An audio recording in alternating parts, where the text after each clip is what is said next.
semuanya.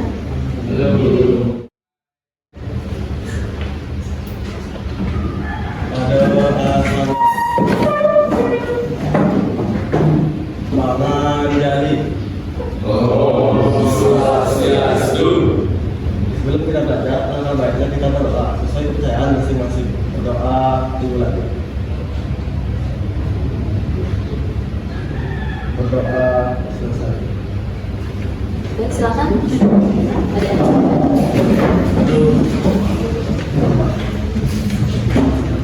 Baik, sebelum kita masuk ke pembelajaran pendidikan agama Hindu, ada baiknya kita menyanyikan lagu Garuda Pancasila untuk menambah semangat nasionalisme kita, ya. Nanti bisa tepuk tangan ya, biar tambah semangat.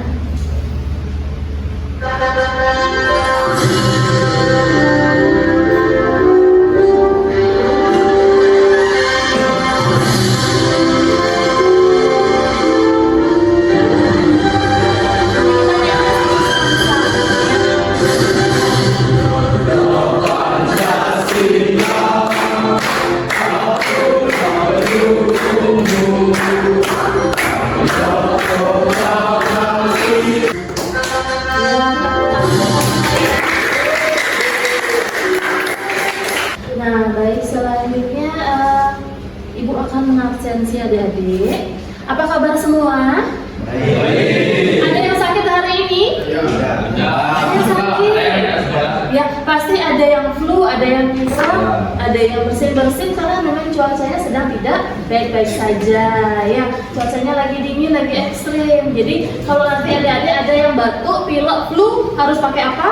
Masker. Harus pakai masker, ya, karena mencegah lebih baik daripada mengobati. Ya, nanti kalau ada yang pilek, batuk, pakai masker ya supaya teman yang lain tidak tertular. Baik, saya absensi dulu ya. Aiko Priscila, Ayu Natania, Kadek Budiasa, Kadek Supantana, Loh Pratiwi, Nikomang Ayudia, Wayan Vibrasi. Oke, sudah semua Ibu absen ya. Nah, dalam pembelajaran pendidikan agama Hindu kita hari ini ada tujuan pembelajaran. Mohon diperhatikan slide di depan ya. Itu ada tujuan pembelajarannya. Nah, dalam materi mengenai Upanishad, tujuan pertamanya adalah peserta didik mampu menjelaskan konsep-konsep Upanishad. Tujuan yang kedua, peserta didik mampu menganalisis pokok-pokok ajaran Upanishad. Selanjutnya yang ketiga, peserta didik mampu menemukan nilai-nilai kemanusiaan dalam Upanishad.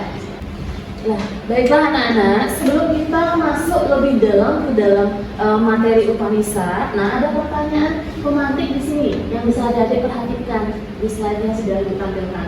Nah, ada pertanyaan yang pertama, apakah yang anak-anak ketahui mengenai Upanishad? Ada yang bisa menjawab? Saya, Bu. Ya, coba dijawab. Upanishad merupakan pembelajaran spiritual yang diajarkan oleh guru kepada siswanya. Tepat sekali, kita berikan aplaus semuanya. Sudah dijawab oleh Prema.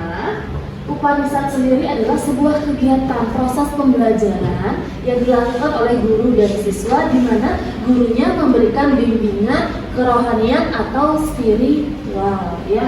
Selanjutnya, di manakah kedudukan Upanishad dalam kitab suci Weda? Ada yang bisa menjawab? Ya, coba Santa. Kitab Upanishad merupakan bagian dari Weda Suci, yakni ada juga dua bagian, yaitu bersama dengan mantra dan juga brahmana. Oke, jawabannya benar sekali ya. Kita berikan aplaus ya. Itu jawabannya benar sekali. Di manakah kedudukan Upanishad dalam kitab suci Weda? Nah, Upanishad sendiri itu merupakan bagian dari Weda Sruti, bukan Weda Smrti. Ya, ada kitab mantra, ada kitab brahmana, baru ada kitab Upanishad di dalamnya. Nah, selanjutnya untuk lebih memperdalam materi kita di bagian Upanishad, adik-adik silakan mengamati gambar berikut. Ada 3 gambar. di mana masing-masing gambarnya itu ada acarya atau guru dan ada siswanya. Kira-kira ada nggak yang bisa menyimpulkan mengenai gambar yang ibu tampilkan di depan? Ya, coba Pandey. Guru memberikan bimbingan spiritual kepada siswa atau muridnya. Iya, benar sekali, kita berikan sama-sama ya. Jawabannya tepat sekali. Dari ketiga gambar yang ibu tampilkan di depan, ketiga gambar tersebut menyimpulkan bahwa ada sebuah proses kegiatan kerohanian spiritual di mana di tengah-tengahnya duduk seorang acarya atau guru, di mana guru tersebut memberikan arahan bimbingan yang sifatnya rohani, spiritual, dan siswanya itu duduk di bawah dekat kaki dari sang guru atau sang acarya untuk menerima pembelajaran. Ya, nah untuk menambah wawasan adik-adik, pertama di bagian konsep Upanishad, mohon setelah tampilan gambar ini Ibu akan menyajikan sebuah video mengenai konsep Upanishad. Mohon dicermati dan diperhatikan baik-baik ya.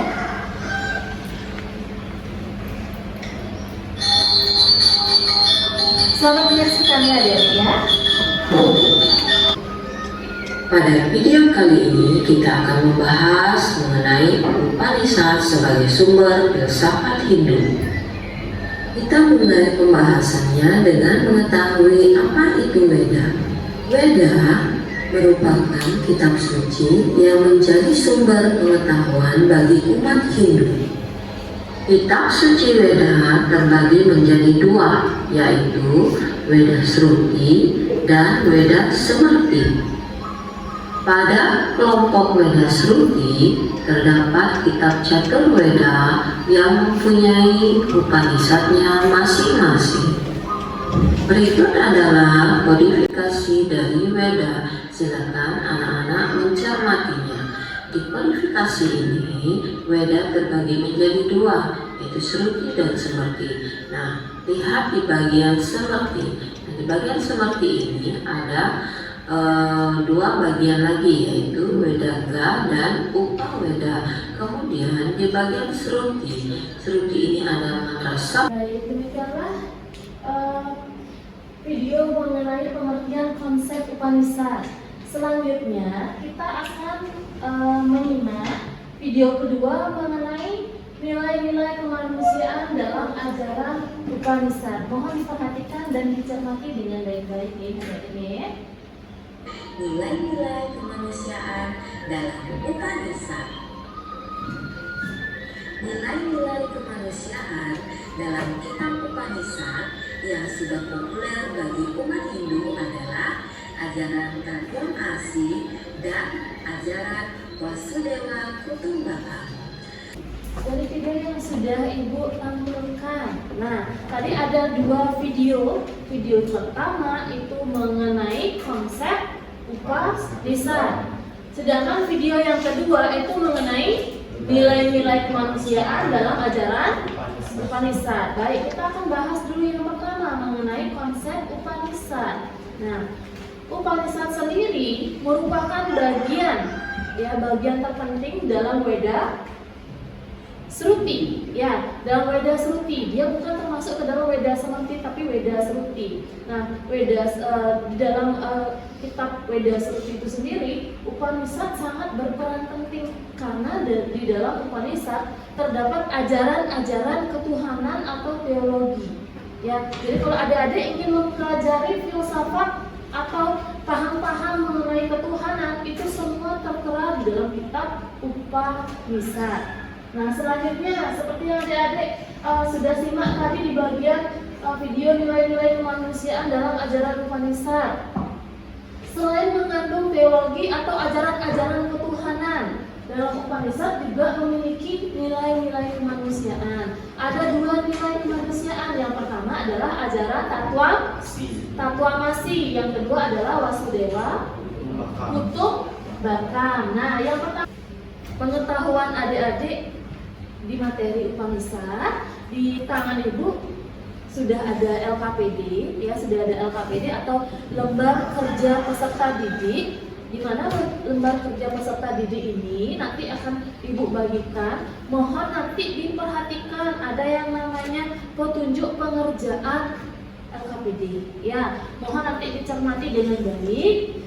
Namun sebelumnya, Ibu harapkan adik-adik membentuk sebuah kelompok di mana kelompok tersebut terbagi menjadi 4 sampai 5 orang siswa. Boleh dicampur, cewek cowok boleh, nggak apa-apa ya. Silakan adik-adik membentuk kelompok terlebih dahulu. Silakan membentuk kelompok adik-adik.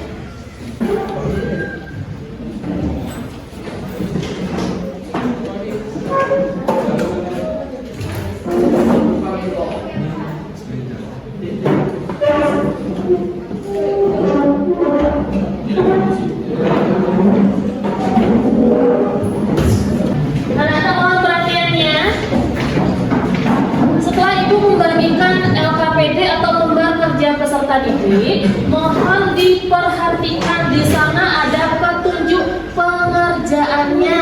Mohon dibaca dengan seksama, ya. Jangan sampai salah membuat atau mengerjakan diskusinya bersama dengan anggota kelompok yang lain. Nah, bisa adik-adik perhatikan di depan ya, di sana ada ada proyeknya. Ya, dalam LKPD yang sudah ada di masing-masing kelompok, di sana arahannya adalah membuat sebuah proyek. Di mana proyek tersebut adalah yang pertama, buatlah gambar. Ya, buatlah gambar Omkara yang terinspirasi dari simbol-simbol dalam Upanishad. Ya. Yang kedua, rancang konsep Omkara dengan mengambil contoh-contoh yang ada di internet. Ya, agar konsep Omkara yang dibuat terlihat unik dan variatif. Baru setelah itu yang ketiga, ketika adik-adik sudah selesai mengerjakan gambar Omkaranya, nanti bisa dipresentasikan atau ditampilkan hasil karyanya di depan kelas.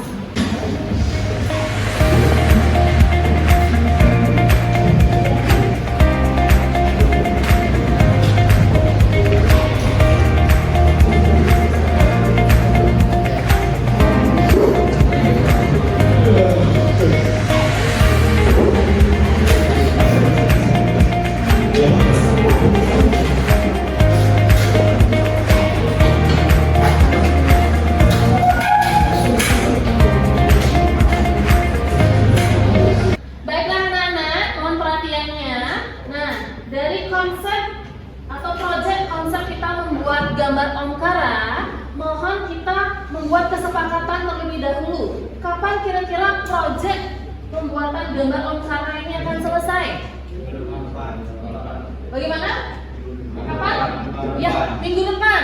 Jadi kalau adik-adik sudah sepakat minggu depan, berarti di pertemuan yang kedua, konsep yang sekarang sudah kalian gambar mengenai Omkara, nanti minggu depan sudah harus selesai. Nah, setelah kalian selesai mengerjakan gambar Omkara, siap-siap nanti masing-masing kelompok untuk presentasi. Silahkan nanti masing-masing kelompok memilih 1 orang temannya untuk mempresentasikan hasil proyek penggambaran simbol Omkara di depan kelas. Nanti akan ada penilaiannya, ya.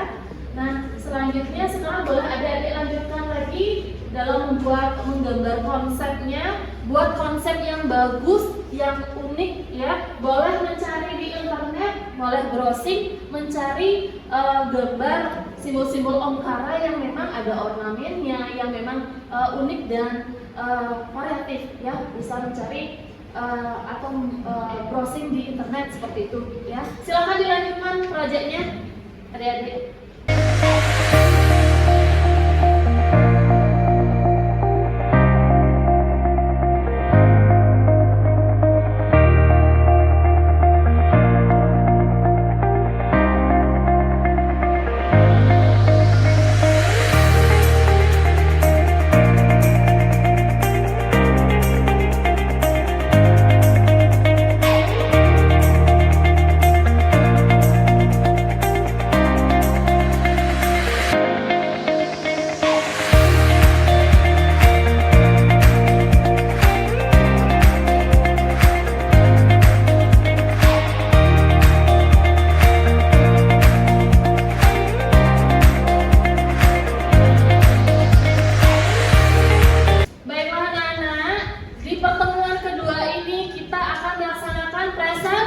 Jadi nanti masing-masing perwakilan anggota kelompoknya silakan maju ke depan untuk mempresentasikan hasil proyek membuat gambar Omkara. Tapi sebelum maju ke depan nanti mempresentasikan hasil proyeknya, ada baiknya kita meningkatkan semangat kita. Salah satunya adalah dengan melaksanakan ice breaking, ya. Tepuk, fokus.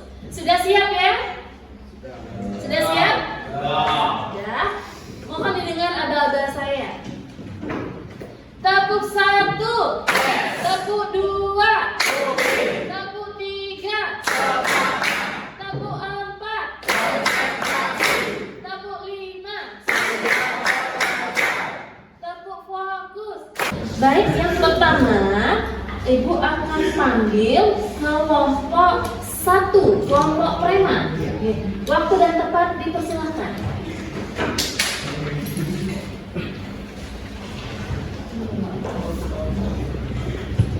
Baik, Panganjar, Om Swastiastu. Baik, selamat pagi semuanya yang saya hormati Ibu Guru Utama dan teman-teman yang saya cintai. Nah, di sini saya ingin mempresentasikan mengenai hasil gambar Omkara dari kelompok 1. Nah, di sini kami menggambar Omkara dengan ornamen Bali, yaitu dengan baik, sekian merupakan presentasi dari kelompok 1. Sekian dan terima kasih.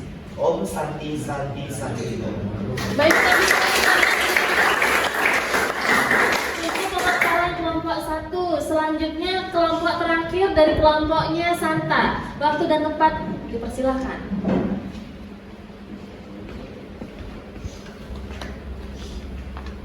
Baik, sebelum saya mulai, izinkan saya mengajukan penganali umat terlebih dahulu. Om Swastiastu. Baik, selamat pagi teman-teman semua dan juga guru yang terhormat. Jadi saya merupakan perwakilan kelompok 2. Jadi saya di sini ingin menjelaskan atau memperlihatkan hasil dari proyek dari kelompok kami. Di sini adalah Omkara. Jadi di sini saya menggunakan atau melukis Omkara dengan penjelasan dari saya. Terima kasih atas waktu yang diberikan. Om Santi Santi. Baik,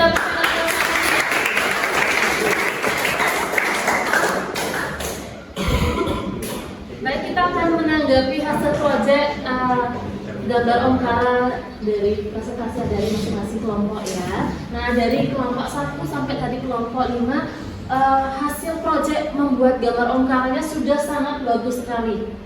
Ya, sudah cantik-cantik dan sangat-sangat kreatif gambarnya. Ya, nah, tapi dari kelima kelompok hanya ada 1 kelompok yang akan mendapatkan predikat sebagai kelompok terbaik. Nah, saya bacakan dulu ya. Jadi pemenang kelompok terbaik dalam membuat proyek Omkara itu diraih oleh kelompok 1. Ini dari segi penggambaran konsepnya, ornamen-ornamennya, terus warnanya juga sangat bagus, sangat unik sekali, sangat kreatif. Jadi dari kelima kelompok semuanya sudah bagus, sudah baik, tapi versi terbaiknya adalah kelompoknya Prema. Ya, kita berikan aplaus sekali lagi untuk kelompok dan selamat untuk kelompok-kelompok lainnya karena sudah berhasil menuntaskan proyek dalam pembuatan gambar Omkara. Nah, selanjutnya kita akan menyimpulkan dulu poin-poin selama ini ya, selama pertemuan 1 dan 2 kita hari ini. Jadi poin-poin apa yang dapat Ibu simpulkan? Yang pertama, Upanishad adalah apa? Upanishad Adalah sebuah proses pembelajaran yang dilakukan kepada guru kepada siswa, guru kepada siswanya untuk memperoleh ajaran-ajaran yang sifatnya spiritual ya. Nah, ini ada evaluasi pembelajarannya buat adik-adik, evaluasi dan sekaligus menyimpulkan ya. Nah, sudahkah siswa memahami konsep Upanishad? Sudah tadi ada jawab ya. Jadi Upanishad itu sendiri adalah sebuah kegiatan pembelajaran di mana guru memberikan pembelajaran yang sifatnya spiritual kepada para siswa. Nah, kita akan mengerjakan evaluasi secara mandiri ya. Mohon ini ketua kelas maju ke depan, tolong dibagikan. Ini ada LKPD, mohon dibagikan ke teman-temannya. Nanti ada yang namanya evaluasi secara mandiri ya. Mohon ketua kelas maju ke depan, dibagikan dulu ke teman-temannya. Mohon dibagikan dulu ke ketua kelas ya. Mohon nanti dicermati soal-soal evaluasi yang sudah dibagikan oleh ketua kelas. Jangan sampai salah menjawab ya adik-adik ya. Ingat KKTP dalam materi KKTP ini adalah 75. Nanti kalau misalnya adik-adik nilainya atau poinnya kurang, nanti ibu akan mengadakan remedial. Sedangkan yang memang sudah memenuhi syarat atau memenuhi poin KKTP sendiri, nanti bisa lanjut ke materi selanjutnya. Sedangkan yang kurang nilainya nanti akan ibu adakan remedial ya. Baik, selanjutnya, nah ini dia refleksi kita di pertemuan hari ini. Kira-kira dari ketiga emoticon yang ada di depan, emoticon manakah yang mewakili perasaan adik-adik hari ini? Ada A yang emoticonnya menggambarkan senang, bahagia. Selanjutnya emoticon yang B, marah. Ya, misalnya ada yang sedang marahan nih sama orang tuanya di rumah, sama adiknya, sama kakaknya, atau bahkan sama pacarnya. Nah, rasa marahnya dibawa ke sekolah, jadi marah-marah ketika mendengarkan pemaparan.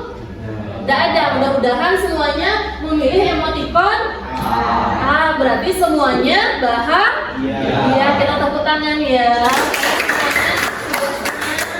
Mendengarkan pemaparan dari ibu. Nah, sebelum ibu akhiri, untuk minggu depan materi yang akan kita bahas adalah sloka-sloka yang tercantum dalam kitab Upanishad. Jadi mohon adik-adik bisa mencari buku-buku pustaka yang relevan yang bisa adik-adik baca dan adik-adik cari nanti mengenai sloka-sloka yang memang berkaitan dengan kitab suci Upanishad ya. Nah, sebelum kita akhiri, kita akan bernyanyi bersama-sama. Sudah siap ya? Sudah. Jadi untuk meningkatkan rasa bangga kita terhadap nyanyian tradisional kita, marilah kita menyanyikan lagu Dadong Dao. Ya, silakan boleh berdiri ya sambil tepuk tangan. Ayo berdiri dan kita tepuk tangan bersama-sama. Nyanyi bareng-bareng ya, adik-adik ya.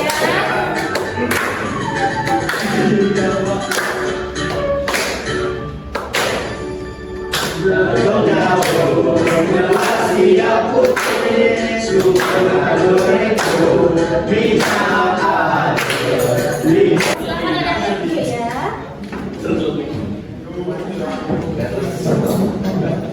Baik adik-adik, kita sudah di penghujung pertemuan kita hari ini.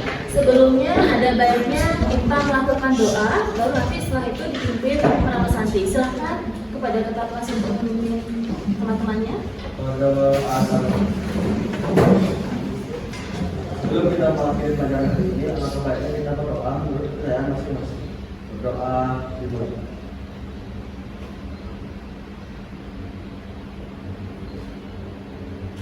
Berdoa. Namo Santi. Om Santi Santi Santi Om. Baik, sampai jumpa minggu depan. Oke, terima kasih adik-adik.